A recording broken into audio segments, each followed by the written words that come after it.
I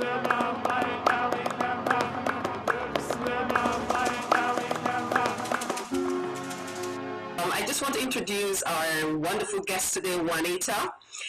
She's highly motivated. She's hardworking, as you all can, obviously tell. And she shows great enthusiasm, and she's got interesting projects in a number of ways. And one of the projects that she's very much interested in is wellness, and I think that's why we brought her here. She is. I think you worked in a company called Trove Wellness, and she is also the founder of that company. So she's self-employed, and she's been doing this as her passion. And I would say that in addition to this, she's got like key responsibilities across different areas, including event management, where she's function, PR manager, and even social media management. So we've got a phenomenal speaker today. Welcome, Juanita. Thank you so much for having me. Greatly appreciate it, and it is an absolute honor. You're very much welcome. So I don't know if they've asked this question. I think one of the questions I wanted to pose to you is just if you can briefly tell us your story. What was that defining moment that put you on your current path to wellness as a lifestyle? I kind of came in when you were talking about women and them feeling comfortable in their own skin. But then if you can tell us how, you came about this briefly. Thank you. So how long is briefly? Is it 5 minutes, 2 minutes, 3 minutes? I can talk forever. You need to tell me when to stop. You're running the show today, so please carry on. Perfect. So my wellness journey started in September 2017, and I was not in a very good space in my life, and I was highly overweight. I was highly depressed, and I had just lost my grandmother. She just passed away. I was involved in a very toxic relationship. I was unhappy. I had just left my job in Cape Town in a different city, and I did not enjoy being in the city. I had to move back. I just quit my job. So for me, I was at an extremely low point in my life. And for some reason, though, in that low point in my life, I once stood in front of the mirror. And when I stood in front of the mirror that day, I could not recognize the woman that was staring back at me. And I looked intently, because there's looking where you just looking at the physical, but there's looking through your eyes and into your soul. And I asked myself, is this the woman that God intended? Am I living at that expectation? Am I living as the best version of myself? And would I be happy if I were to die tomorrow? And I said no to all those answers, to all those questions. And I said to myself, I was not born. We were not brought on this earth to be mediocre. We were not born on this earth to not impact or to just live aimlessly without having any, purpose or living a life full of purpose. And I don't want to go 10 years, 20 years later into my life and have to regret the decisions that I've made or not choosing myself. So I told myself ever since that period that, Juanita, no, this ends right here. And you are going to make several changes in your life. You're going to work towards being a better version of yourself. I said, what is within your reach at the present moment? I was like, cool, I can exercise. Exercise has multiple benefits. Other than the aesthetic, there are health benefits for it. And I was like, I will start eating better, not just for weight loss, but also for health reasons. So I started cutting back on, things such as alcoholic beverages. I started drinking more water, eating more fruits, eating more vegetables, running in the yard. And then from running in the yard, I progressed to finding a personal trainer that I started to exercise with. And that's how it started. And for me, I, at that point, I did not have a big following. To be honest, I took pictures like any normal girl does on social media, progress photos. And for me, that's how it happened.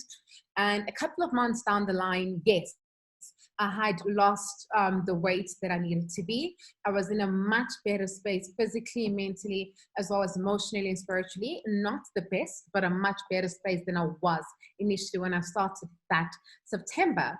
And, I got to a point where things are picking up. Things are really picking up. And career-wise as well, things are really looking really, really, really good. And This was, of course, 2018. However, things started to, get a bit shaky in 2018. And for me, it was a bit of a rough time, mainly because I was looking the best I could possibly look like.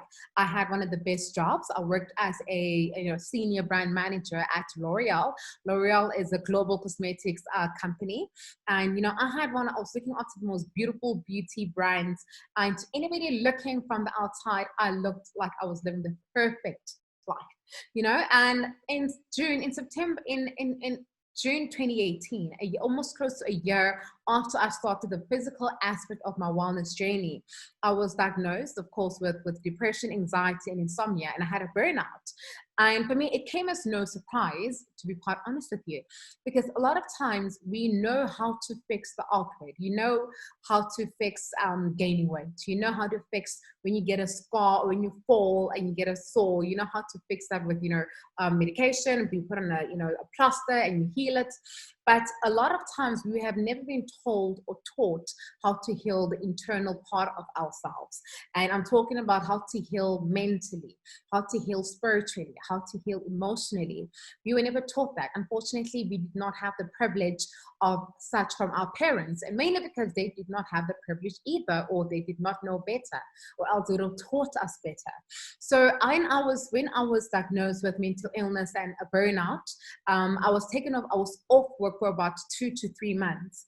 And that's when my journey with mental well-being started, because that's when I started seeing a therapist. It's when I started taking medication to help me with my mental illness, namely depression, anxiety, as well as insomnia, to help me sleep and recover.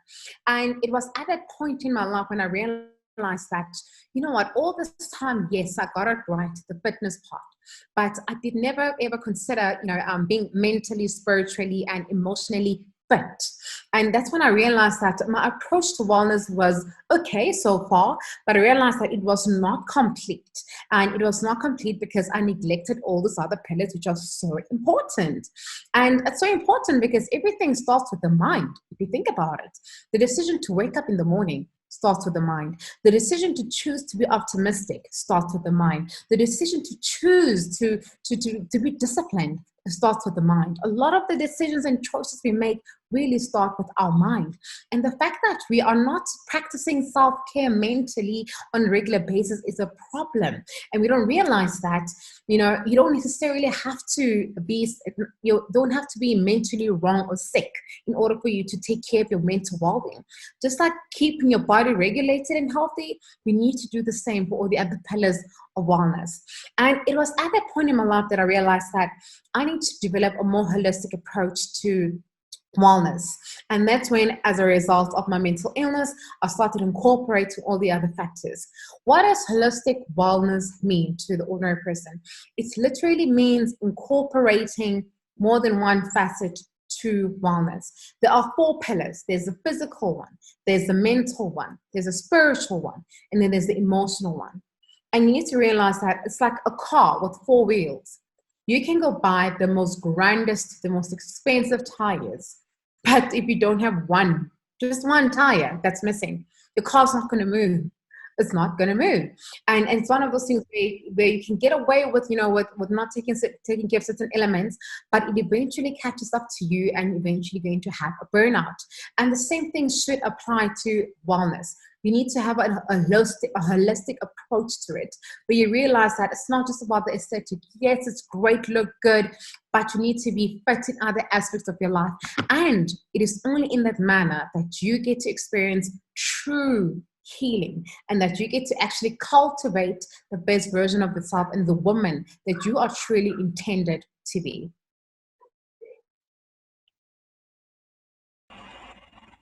Thank you very much. Good morning. Could you elaborate a little bit more on the importance of wellness and connecting your physical self to your spiritual self and to your mental self? So, so I think the connection comes from the point where I said that for me, when I was at my physically best self, I looked great physically. However, I have not taken care of my mental well-being. Just for example, just to give you a few examples of what people can do or what we can do to cultivate and harness mental well-being. Number one, things such as, of course, the obvious is seeing someone, a therapist, a psychiatrist, or a psychologist, number one. That's, of course, if you have the resources. Number two, what you can do, of course, is take medication. Number three, what you can do, of course, is exercise. So what exercise is so important for our mental well-being. That's just one of the other benefits of it. There's something called endorphins. So what exercise does is that, it increases your endorphins, which help you to have a more positive outlook at life. It helps to manage your stress levels as well, and it keeps your mental wellness activated. So for me, I realized that, other factors apart from, exercise, seeing a therapist, or taking medication that can help you with your mental well-being, things such as setting boundaries. Setting boundaries is very important. That could be setting boundaries with either employees, co-workers, with your family, or even setting boundaries on social platforms. Mm-hmm. Social media, for example, is a fantastic tool and it's connected so many of us. But at the same time, it can be so unhealthy for your mental well-being. As you can see, our generation specifically, mostly of them, are addicted to social media, and we read less. Our attention spans are much shorter. We compare ourselves to what's happening outside to each other. We've got absurd standards of success and absurd standards of what we call beauty, and all of that can really be a thief of your mental well-being and can actually affect your mental well-being. Things such as that, things such as saying, putting boundaries in place, such as saying, being able to say no. Being able to say no is an important care of taking care of your mental well-being, because you are protecting yourself and you are preserving yourself. So those are just a few things that I mentioned, for example, that you can practice in order to help you maintain your mental well-being. So in terms of your spiritual well-being, in terms of your emotional well-being as well, I, for one, never ever took care of my emotional well-being. Growing up, I always used to be. I was more of the logical side, the analytical side. Whereas the emotional side of me, I never took care of. But not because I didn't want to, mainly because we didn't know how to. And if you're being honest, like I said before, our own parents do not know how to take care of the emotional well-being of it. A lot of our times, our parents were raised in a manner where they worked. They were working most of the time, double shifts, double jobs. There was just no time to take care of that, other than to make sure that we are fed, we went to school, we had all these resources, but they didn't take care of our emotional well-being. So for me, I didn't know how to deal with that. So all these years, when all the emotional issues that I had, having to navigate emotions, because you need to be taught. How do you expect a child to know what anger is, what sadness is, what happiness is? We need to break down all these things from a perspective for you in order to identify, hey, I'm feeling sad. Oh, I'm identifying an emotion. And where does it come from? Oh, I either did not do well at school, I lost a friend, I'm changing schools, but you're able to identify that and be able to navigate that. But we do not have the luxury of that, unfortunately, to help, understand all these emotions. And that's why children oftentimes, they're not acting up. They're just experiencing emotions and they don't know how to categorize and what to call it. And it's so important for us to be able to do that. So I had gathered all the emotional issues. I put them under a carpet. Growing up, all I did was I studied and, I did my schoolwork. I was a good student, a diligent student. But when I started therapy, when I was, 2.5 years ago at 28, my therapist had to teach me that, hey, there's an emotional part to you. These are the emotions. What you're experiencing is this emotion, and being able to handle that, navigate your emotions is so important. Being able to identify your emotions and the root causes of each emotion is so important, because then you are better able to handle and manage them. Even from a work perspective, I realized that, one of the important qualities to have as a boss or as a leader is, for example, a high EQ, emotional EQ, and you need to be able to have empathy. But how do you practice empathy and in EQ if you're not exposed to that side of it? So it needs us to deep into an emotional part of ourselves in order for us to be able to exercise and teach in that manner. For me, the emotional part of it and the mental part of it have made me a much better coach. Because I can see, even with my clients, how I treat them, how I talk to them.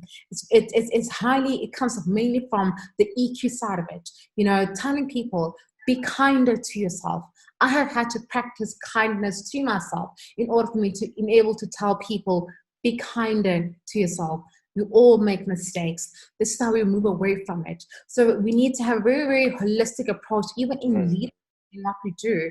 And that's why, you know, a holistic approach to wellness is so important. It literally spills over into all aspects of your life. Is it you being the doctor, the mother, the father, the son, the sister, the daughter? It literally affects your overall relationships and, more importantly, your success rate.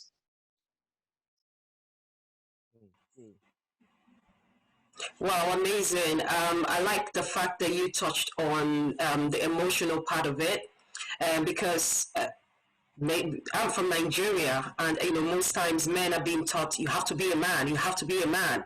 There's a whole lot in that statement, and you know sometimes it's considered weak when men cry. It's considered weak when men admit you know they're wrong. It's considered weak. So again, opening up those sort of emotions, because when they become older, you find that they have a lot of things. They have a lot of emotional issues, a lot of things that they didn't deal with as children, and now is expressing itself in a different form as adults. And again, it also would harm people around. So again, thinking about the wellness of people around.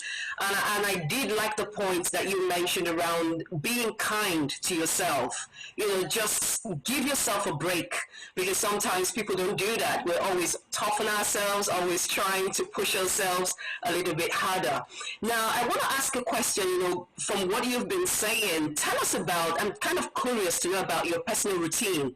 You know, what do you do, and how do you advise clients? Because you kind of glossed over it. I mean, before I enter into the question, before I answer what you just asked me now, and I want to say that what you said is 100% true. And I think more than anything, whatever we've learned from our parents, chances are we're going to apply to our children as well.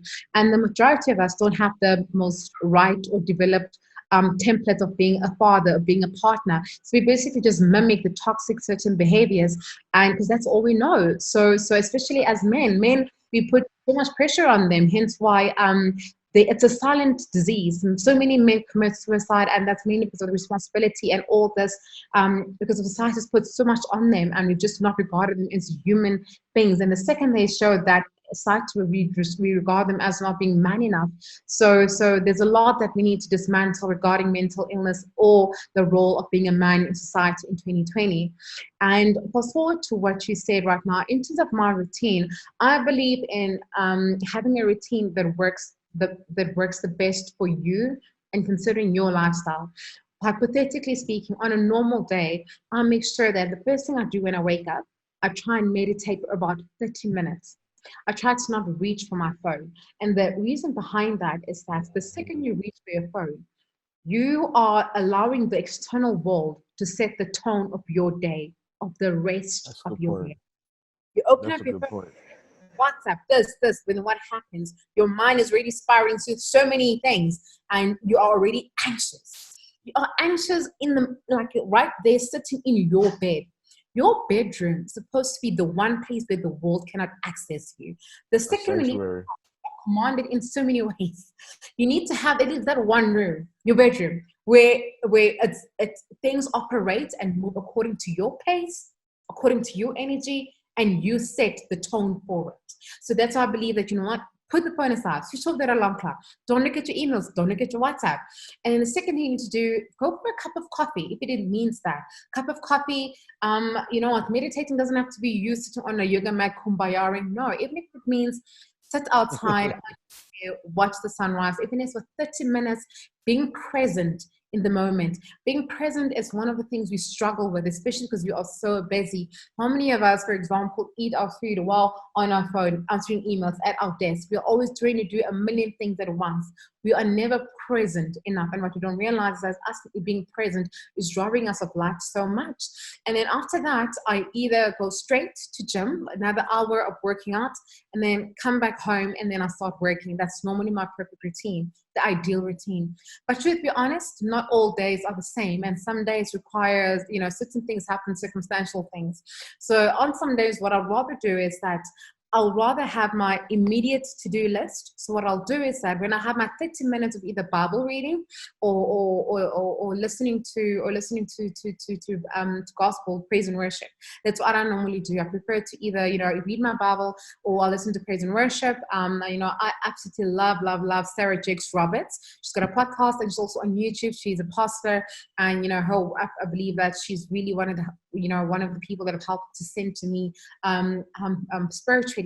So I either listen to a podcast or to a sermon, or I listen to praise and worship to set the tone right for the day, because I believe for me what centers me is my spirituality.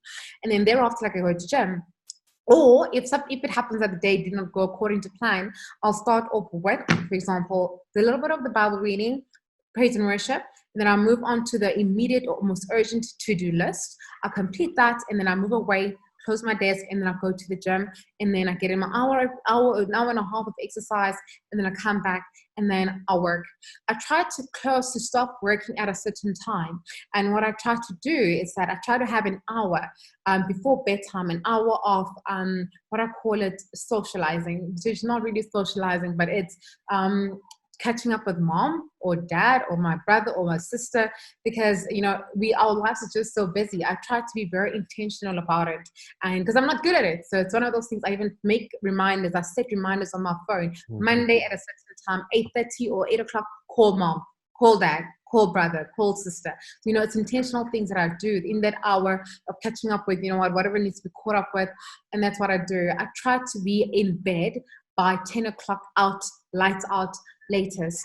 So for me, my job, of course, there's a lot that I have to do apart from the trove, the company itself. I have to take care of myself physically, in gym as well, and of course my online platforms. One of the ways in which I generate an income is, of course, using my social media platforms. So I've got communities of women that I need to engage with on a day-to-day basis as well. There are campaign scheduling that I need to do in order for my social media aspect of it, because it is an avenue which I communicate and reach out to my clients and with most ladies, but it's also a platform where I make most of my money. In fact, with COVID-19, that's where the bulk of my income stream came from, social media. So for me, being online is super important as well.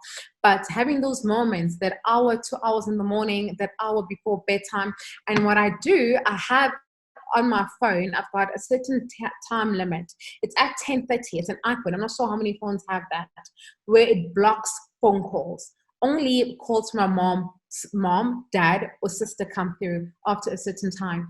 After a certain time, my phone cannot receive phones up until 7 o'clock in the morning. It's completely blocked out. Unless you're my mom, dad, or sister, you've got absolutely no reason to call me unless you die. So that's how I try. That's normally my routine from a day-to-day perspective. You said some very important things about having your space and making sure you make time for yourself and ensuring that you don't reach for your phone too early. I have a bad habit of that as well. Mostly. But for for those who um perhaps their lives may be a little bit more hectic, do you have any advice for them who may not have necessarily the space to meditate for 30 minutes in the morning? They might wake up and be just completely exhausted, and might not have the wherewithal, or maybe either kids wake up before them and they don't give them the time to to meditate. Like if I tried to meditate at 8 o'clock in the morning, my boys would be on me. It'd be constant. So it'd be difficult to get that space. Um, so can you speak to that a little bit, and how some people, the schedules might be a little bit more hectic, and to how they're to get that space, the necessary space to have to rest and settle themselves before the day. I completely agree with that. I mean, a lot of people are, of course, parents, and try to meditate with a toddler around you. It's not necessarily going to work out as we expect it to. So, what I always try and say is that it also depends on how much support we truly have. To be quite honest, I mean, if you have a partner, that is fantastic. You have a bit of support there. If you happen to have a nanny, fantastic. But if you happen to not have some of those luxuries, or some of those luxuries, in within reach of you, I say, look, that's when I believe, what time management becomes super, super important, because it's when you realize that even 30 minutes, just 30 minutes of you walking around the house, walking around the complex, or that 30 minutes before they've just gone to bed, those are key nuggets of time.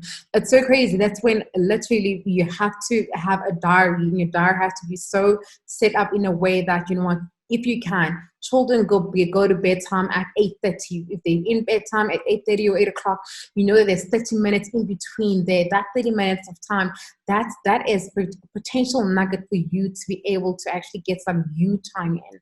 And you time doesn't necessarily have to mean necessarily just meditating. Whether it's just 30 minutes of just silence, 30 minutes of just reading a book, or 30 minutes of going on YouTube and doing that 30-minute workout, a 20-minute workout.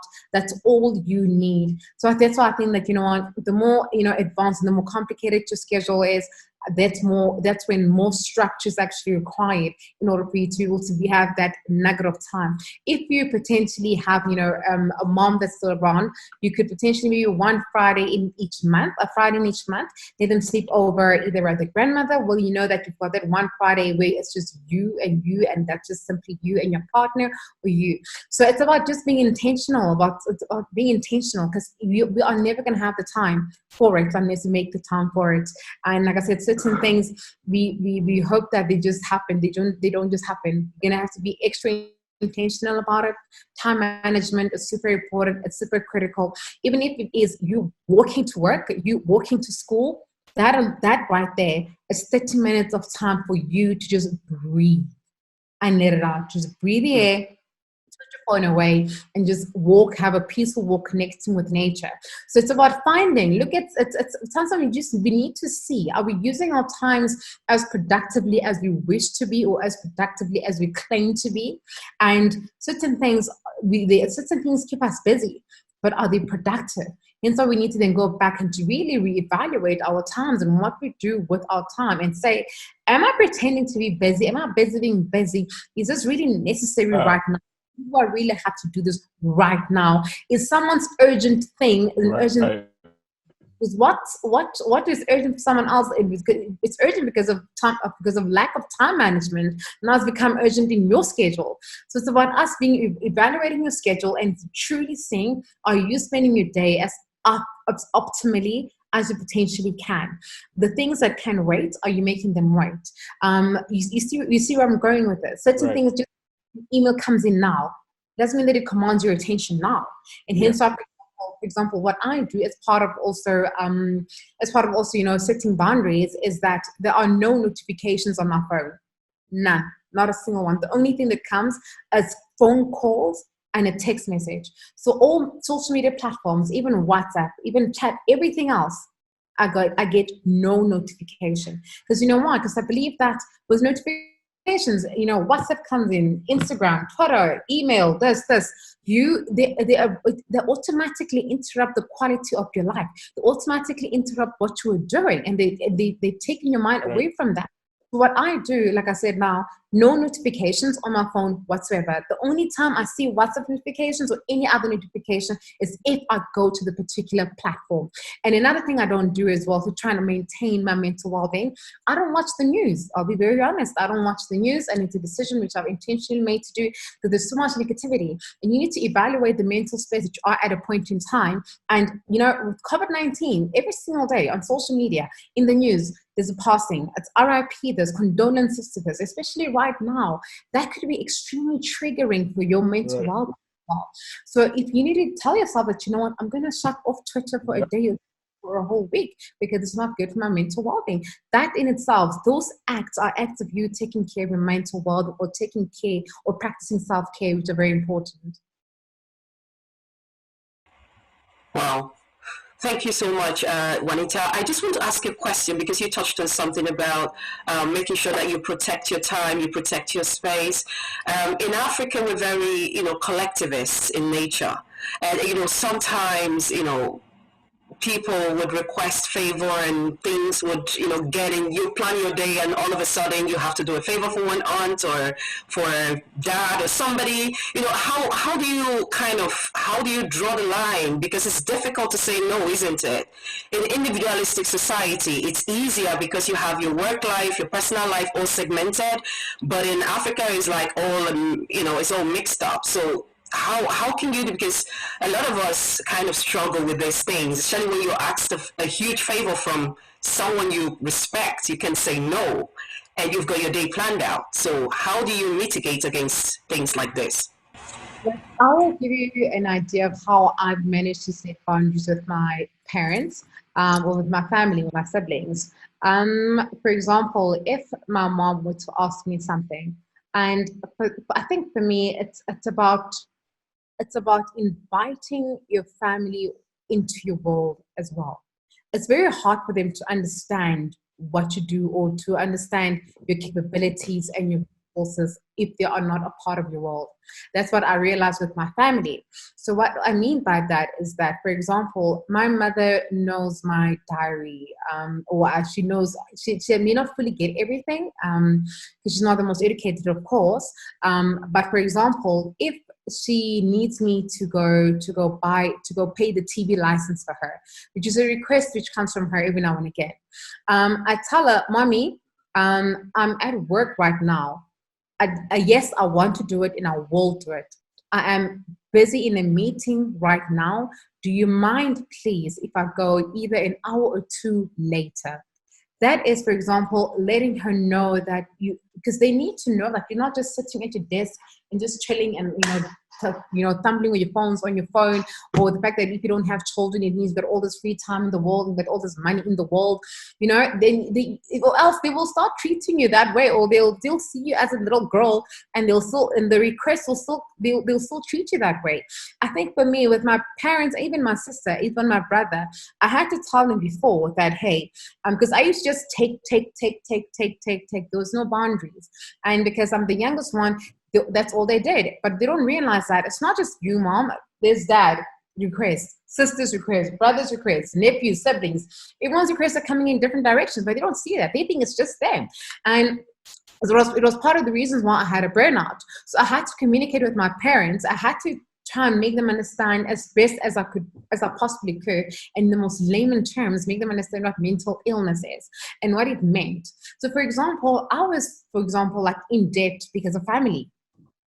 Because everyone wants money. You can't say no. You even end up taking up loans which you're not supposed to be taking because you're trying to make the family happy. You're trying to make your mom or get, we end up we end up overextending ourselves to the point where we burn ourselves out, and we end up, finding ourselves in debt, which is what I did. And I had to tell my family that unfortunately, right now, I don't have the emotional capacity and the financial capacity to be there in such a manner anymore. Not that I don't want to, but I need to fill up this cup. I need to find myself back into good health, emotionally as well as financially. And then, of course, we have to evaluate the relationship there. So what I've done is that my father follows me on Instagram. I tell my mother about, she knows about my business. She knows what I've told her. I've told her that, Mom, business thing that's happening. There's a big project I'm working on right now. It needs me 100%. I couldn't go home for Christmas and New Year. But I said to her, this project needs me so much, mainly because this is what this project is going to do. I'm going to get so much returns from it, and this indirectly means more money for you. I can invest in your business that you want, your small business. She wants to sow, she wants to start with, then I can invest in this and this for you. This is what making decisions like this right now is really important. And I've had to invite them into that world, make them see that these are the challenges I'm facing. This is what it is. And even from a family perspective, they tend to bring all the drama to me. And I'm talking about to be like, Mom, you and my sister, you guys need to start communicating with each other. We live in the same house, but yet both of you come to me fighting and crying in distress because for some reason there's no communication in the house. And I'm far away. They live in a different city. You know, so I had to mediate situations from home where I'm not even at home, where I had to tell them that, Mom, sis, you guys are hurting each other. You guys love each other. This is your daughter. This is your mother. And you guys, you don't want 10 years later, if she dies tomorrow, either when you die tomorrow, you're going to live the rest of your life with regret. And I said, we need to help. We need to be there for each other. And I simply cannot be there for you guys every single time. I am the youngest. Therefore, Ma, start talking to Nani. I don't take sides. And I made it very clear. I'm not going to take, I don't take your side, Ma. I don't take my sister's side, because they're both wrong at some point along the way. And there's miscommunication happening there. And I had to tell my brother to be like, step in. This is happening at home. You see, things like that is, for example, me putting together a boundary. And unfortunately, we need to drive that narrative. If our families don't know the responsibilities that lie on us, they will never be able to request with compassion, or to request with a certain level of, I don't know, because we have not made them aware of what we are carrying, the burden we are carrying, that, you know, it looks good, I don't know, on the outside, you young, you single, but it's not as simple. We need to make them understand what our troubles are, what our struggles are. And once that happens, I've found that my parents started asking things with more compassion. They started understanding more. If I said, Ma, I don't have enough money this month, it's not, she understands that it's true.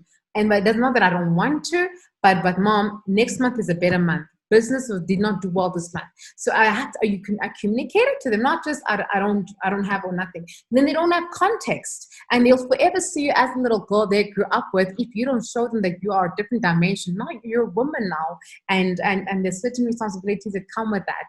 So I found that just inviting them into my world, the good and the bad, so that they can see, they know my struggles with depression, my struggles with this, they need to know all of it, so that tomorrow they understand why it's a yes, why it's a delayed yes, or why it's a no. Well, you can never be so crystal clear. Thank you. And also thank you for the case studies that you shared, because that also would help, you know, whoever listening to this to understand how to navigate, some of these challenges. We have a question, and someone is asking on emotion, because he touched on emotion initially. He is saying, I want to know, what are your thoughts on hate? Is it a productive emotion to walk through and express? What are the consequences of repressing this emotion? So anything that is not expressed, that it's inhibited, is not good. Anything that you are not expressing is not good, mainly because of the fact that it's going to be a cancer to you, and it's going to start eating you up from the inside. That doesn't mean if you have a thought of killing someone, you must go express that. That doesn't mean if evil thoughts cross your mind, you ought to go express that. Of course, we are all inherently born with good, and we are all capable of good. And at the same time, we're all capable of evil. And I think, of course, there's a lot of things which shape the kind of decisions that we make, such as, of course, our principles, how we're born, our belief systems, that absolutely affects the kind of decision making that you have. But having a feeling of hatred is it's not normal.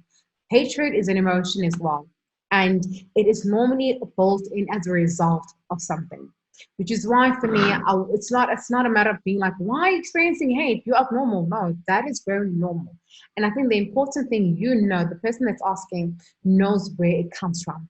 I know of people that, for example, just hypothetically speaking, that hate their parents, mainly because of either abuse growing up, not parenting them right, but certain things happen. Certain things happen which end up in a build up of emotion, or certain emotions. And of course, that emotion it's building up, it's in a build up, and it has not been expressed. And that is a cancer to oneself, also meaning that one is a ticking time bomb. Because should something happen, there's just one or two things that could potentially happen. And if those things happen, they could end up having you not having the ability to control how you express that, and it's not healthy. And it's always best for us to try and not wait for that outburst to happen. Because when it happens, you can't control how it happens, what is said, what is done. And even a lot of times, you may not even be cognizant, especially if it's an outburst. You may not even be present. You may even black out in the process of trying of that hatred exploding. And blacking out means that you're not even aware of what you're doing. I could potentially kill you while I've blacked out, and that's because it's some your inhibitions are completely let go of. Which is why even with, for example, with alcohol, while you're sober, you're able to inhibit certain things. But with for example, if you more especially if you take alcoholic beverages of any kind of drugs, those things, they limit your ability to control yourself, and that could potentially lead to something else happening. So I believe that it's very important, very, very important, in as much as it's a normal emotion, but it's one which is extremely dangerous and it's a ticking time bomb. It needs to be looked into with extreme urgency and with extreme intentionality, or else something else is going to happen. For example, I'll just give a very, very brief life example. One of the issues I used to have was anger, and I used to carry a lot of anger, and I used to carry, and even to this point, even now, mainly because I felt like I was the youngest. I am the youngest in the family, but I felt like I had to take care of the family, and I always said, "Why me? I've got all the siblings. Why me?" And it was upsetting because because I felt like a lot of things I couldn't do for myself. I couldn't, I could have obtained certain success or development in my life, but I couldn't do that, mainly because I had to take care of family. So it built a bit of resentment towards my sister, towards my mother, towards my father, and that resentment I realized was not good and completely altered our relationships, in the sense that I could not lean on them as a sibling, as a younger sibling. I could not lean on you as a daughter, mainly because I hate you. You made my life difficult, and I had to work through those emotions of anger and hatred with my therapist. And I had to make certain decisions and certain boundaries, which I spoke to you about now, which helped me to manage, which helped me to stop those emotions of anger from growing even further. And certain things you make peace with, to be quite honest, because it is what it is. Our families are not all disadvantaged, so certain things I've made peace with. But certain things I have to be very cognizant of the fact that, you know what, Juanita, this anger that you have towards your mom, I try to work through it so that it doesn't affect the quality of the relationship I have with her. Otherwise, it was that bad, where I hated my entire family because I felt like they put all the burden on top of me, and I felt like I was the youngest and it shouldn't be this way. And there was anger that was eating me up, and I used to have anger issues. I used to be so angry all the time, and I had to work through that through therapy.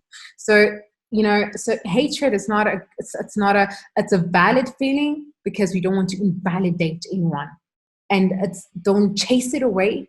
We need to unpack it. Chasing it away is not going to work. It'll always be there. It needs to be unpacked. We need to find the root cause of it. Is it a relationship? We need to find that and unpack that in order for us to release that feeling from pestering even further. Because, like I said, it could end up, damaging the quality of your life, or you end up doing something that you will completely regret for the rest of your life. Right. So, on the note of therapy, a lot of people have a stigma that surrounds therapy, and if you're going to therapy, something must be wrong or something must be extremely problematic in your life. But as I've grown, I've learned that therapy is a necessary, important thing for you to talk, to open yourself up and to be able to verbalize your problems. Could you speak more on the importance of therapy, particularly in this, very technological, often very chaotic world that we live in now? Mhm. Look, what you said now is very true, that people tend to believe that you only go to therapy when something is wrong. And I'll be very honest, 2 years ago, before I started my journey, that's what I believed too. I think there's greater awareness that needs to be made about what therapy is and the objective of therapy and why it's important. I think not just, in fact, if I had it my way, I think every single human being should go to therapy, else the world wouldn't be in the chaotic state that it is right now. But nonetheless, like you said now, Right. therapy for healing. For example, when something is wrong and healing is needed. But you also go to therapy to maintain your mental well-being. Like I always say, like right now, is there something wrong with me physically? No. But do I go and exercise to ensure that nothing is wrong? Yes. But we don't have the same approach with our mental well-being. Whereas, like I said, right now I go to gym, but I understand that, going to gym helps me to stay fit. But what do we do to exercise our mental well-being to ensure that it stays fit? That's the approach that we need to have when we look at it as well.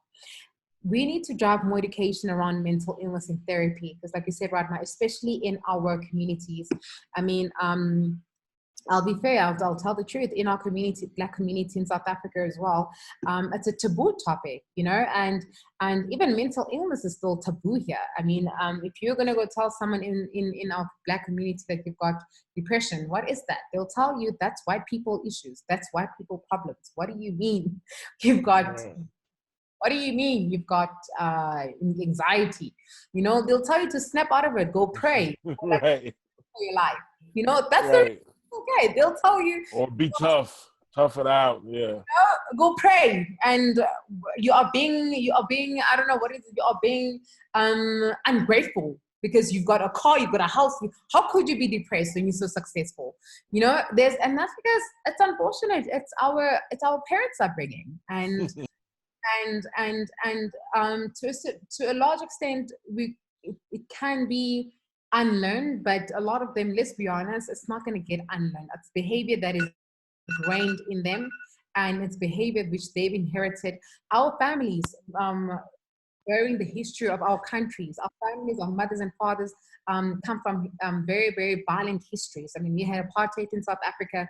So the only way people know how to deal with things a lot of time is through violence, and like I said, now our parents worked most of the time to ensure we have food on the table and went to school. Everything else, if that happens, they've done their best, and that's all they knew. And we can't unfortunately tell them you were a bad parent. They only did what they knew best, and unfortunately, it relies upon us to be able to parent differently. We have a better chance. We are more educated, more learned. We have the opportunity to change that and ensure that our parents' way of doing things or parenting, we do not do that to our own children. We need to unlearn that behavior and relearn new habits. And part of having an important drive about mental health is so important. Just like for me, it's one of the main pillars of my discussions when I talk about mental health, because I want you to understand that mental illness is a real thing.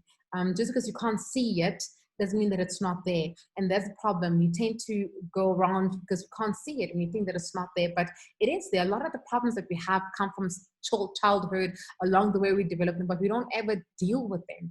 And those indirectly end up affecting how we raise our children. So I think, look, it's a bit of a tough one when it comes to our parents, like I said, especially our societies, especially our communities of Black communities where we come from, where they're going to tell you that you are bewitched or you are just being ungrateful or you should go pray. It's gonna be a tough one trying to have parents relearn and unlearn those behaviors and certain way of thinking.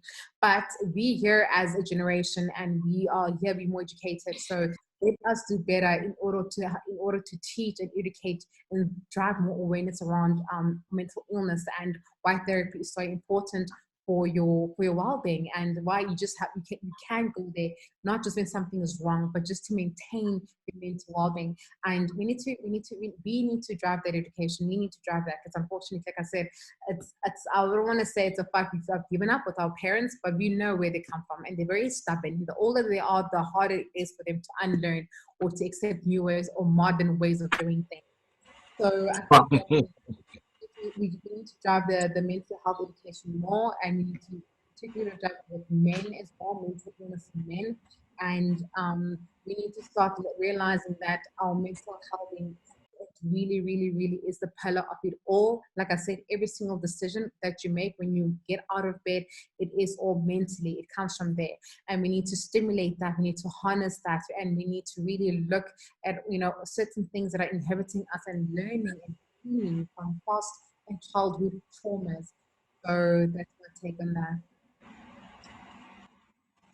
that. Wow, thank you so much. I mean, I also thank my colleague Paul for raising that question because it's a very critical question, and a lot of people are still, suffering from all of this. I have a couple. I'm kind of very conscious of the clock now because we have just 2 minutes on the clock. A question on the chat that I think you can probably answer if you can. Someone is saying, how can we present my space importance to my family? So she is trying to have that conversation, but they feel it's not good for a lady to live alone. For instance, my family never let me stay alone, even when I have a job that could comfortably afford a good house. So this person needs her space, but family says you have to live with me because you're still single. So Because you're still single. Wow. Look, like I said, it's one of those, yeah, like I said, you know what, we have to try and sit down with our parents, like I said, and have those conversations with them. I think the problem is that I'm not 100% sure from the country from the country we need to come from. For example, in South Africa, it's very normal from a cultural perspective where in South Africa, you're not expected to be married anymore. It's a little bit not so much very much culturally entrenched anymore. However, but I think it's an important conversation to either have with either one of the parents, the one that seems to be the more understanding, whether it's mom or whether it's dad. If it happens that you come from in your community, it's a norm for women to not move out when they're not married, then it's a bit of a problem because clearly it's still a cultural issue which is deeply ingrained and still held upon. Whereas if it happens that it's just one of that one instance where they're projecting themselves in that regard, she needs to understand the why, and you could potentially find out maybe they're scared that you'll end up having a boyfriend that stays with her, or she'll end up engaging maybe in sexual activities where before marriage, or you never know where it comes from. Clearly there's a deeper reason behind that. I think for me it's about understanding the why, and it's about understanding the why behind it and making them understand that you are a grown woman at this present point and you're not a little girl anymore, and you're not going to develop or find a family by staying at home. You need to start building for your own and for yourself. And I always say between mom and dad, I always opt for dad first because he's the more understanding between the two parents. And it's about having that conversation and making them understand where you are in your journey right now as a woman. Thank you so very much. Please, could you state your social media platforms for our audience? And I'm sure that a lot of them would want to connect with you. If you can please briefly tell us your social media platforms. So what I'm doing right now, I'm actually writing them, but on the chat group so they can just see. On Instagram, it is JUAKHUMALO. And then Twitter, it is at Juanita _Khumalo. Let's just put that out now. And on email, the easiest one you can get me on is at info@juanitakhumalo.com. That's the easiest one. And yes, so that's on Instagram, on Twitter, and on email. And I mean, I think those are the two platforms where I am most present in social media, and of course, email. And then if they have questions, they can please send them to me on DM or and I'll try my best basically to answer each one of them. Thank you so much, Juanita. It's been a pleasure to have you today. I think this has been an enriching conversation. I would just say, in a sentence, do you have any parting word, please? But well, thank you so much for having me. Like I said, it's an absolute honor to be speaking to you and being able to share my journey with you. And I think, like, my parting words would be, always say, don't forget to fill up your cup. In the midst of it all, don't forget to fill up your own cup. It's very important that you do so, and you don't realize that, even God says that you can give, but you cannot give from an empty cup. So whatever you do, practice self-love first, and that comes with self-preservation. And do so and be very, very ruthless and be very, very intentional about it. And more than anything, with COVID-19, it has ravaged so many families. And every single day being alive is a gift. If your mom and dad are alive, it's a gift. So I think the only other thing that I would say is live life with more intentionality. Just be intentional about every single thing you are doing. Be intentional about your well-being. Be intentional about exercising, mental wellness, physical wellness. Just be intentional, because life's not guaranteed to any one of us. And a life lived with less intention is a life that is very, very sad, and one will regret. Well, thank you so much. I think we just barely scratched the surface today. Hopefully we would probably delve more into more enriching conversation going forward. But I would say thank you so much, Juanita, for joining us today. And thank you to my two colleagues, Dr. Paul and Professor Osiri, for also being here and anchoring it together. Our attendees, I cannot let you out of the conversation. You guys have been typing away and also keeping the Q&A chat going. Thank you. I just have a couple of announcements to make for next week. We have a guest speaker, Professor Kebona Langmere. So he's a chair strategic legal and management communication department. He's a Fulbright scholar and with Howard University in Washington, DC. So we are going to be interviewing him next week, Saturday, the 23rd, and we will be talking about the unadulterated dream of Martin Luther King. So it's just to honor Dr. King's Day and his birthday on January 18th. So I join you all to please come next week for us to have this conversation. So I just say thank you very much again, and please have a fantastic day, everyone. Ubuntu. Ubuntu. Ubuntu.